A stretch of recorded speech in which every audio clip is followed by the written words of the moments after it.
Hello, YouTube land. So you're probably viewing this on a new page. Uh, God did a little bit of thinking. We're probably going to keep doing this. This isn't going to be the first vehicle we work on here in the shop. So, um, yeah, new page should be called Lord Custom Classics. Welcome to Lord Custom Classics. This is a second video in the series on the F100 that we're doing. So the last video you can watch it all. Yeah, it's in the channel. We have gotten the motor pulled out, as you can see. Did a little cleaner-oo on it. Got the interior cleaned up pretty good. Ish. Like, I know it's dark and it's tough, but got her cleaned out a little. Cleaned on the glass. Gonna be a lot of work on the interior. I don't want this thing to be crappy. Anyway, quite a lot of information going on here.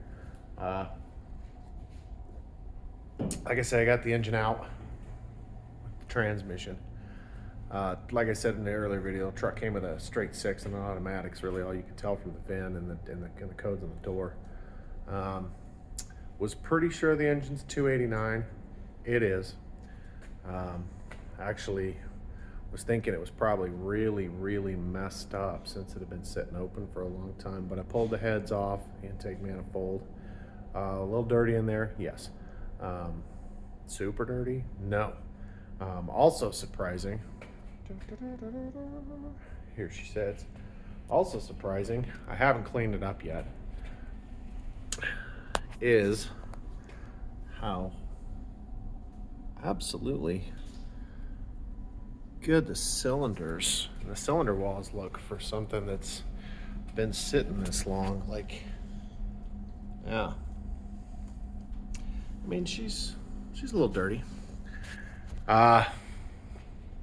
Did check the block codes against the head codes and the intake manifold, and it is all C4OE, which is 1964 O's Falcon Fairlane, maybe Mustang. And of course the E on the end is came from the engineering department of engines. But the C, if you guys know anything about Ford casting codes, C means 60s, D for 70s, E for 80s, F for 90s, so on and so forth. And the second number is C4, it means 64. Also, we did, in pulling the transmission out, I wasn't really sure which one it is. I thought it might be a Cruise-O-Matic. Here it sits.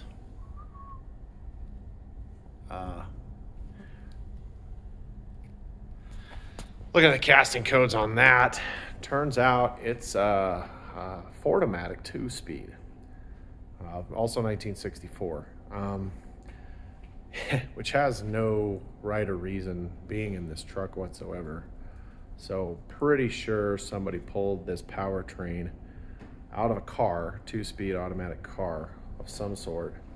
The transmission's not in great shape. The input shaft, the front pump and all that's not real good. So not gonna keep it. Pretty sure I mentioned in the last video that I bought a C4. Got it dirt cheap locally. It's over here on the floor.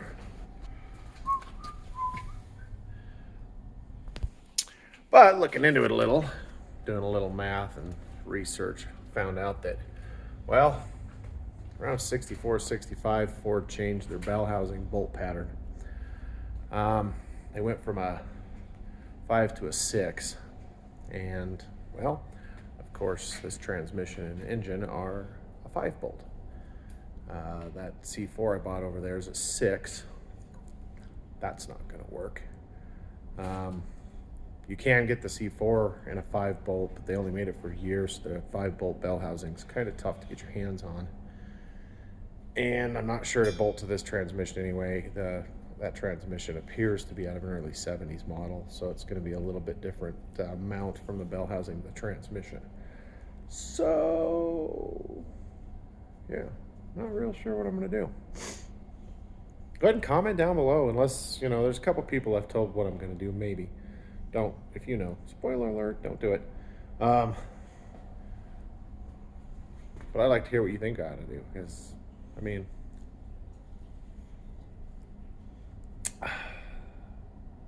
I'll be taking input. Like, I'm not against it. She does look good. I've done a little research on some other upgrades and things we're going to do. Definitely going to do a front disc conversion. Um, Definitely going to put power brakes on it. Um, Definitely going to keep the limited slip rear end. But actually, having pulled this motor and transmission out now and realizing that it's a Ford-O-Matic 2-speed, I'm 100% certain that that's why the drive line wasn't in it, drive shaft, because that transmission's super short and there's just no way it was going to reach. So I'm kind of thinking I might try to find another transmission or maybe even another engine that'll fit in this, that'll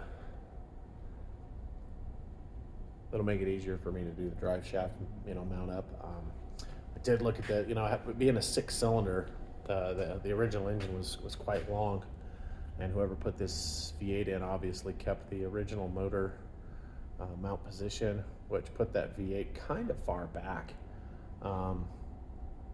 But the cross member has multiple holes, so whatever engine transmission I decide to go with, I'm easily going to be able to make that hopefully match up the drive shaft I have. If not, it's a little drive shaft work. Pay somebody to make it the right length and balance it. But anyway, that's the update. She's cleaned up a little. She's a good looking girl. She really is. So this week, not a lot of content. However, there's some big plans that are coming. Probably this weekend. Shoot lots of video. So stay tuned for the Lord's Custom Classics 1966 F100 Project Wiley. See you guys soon.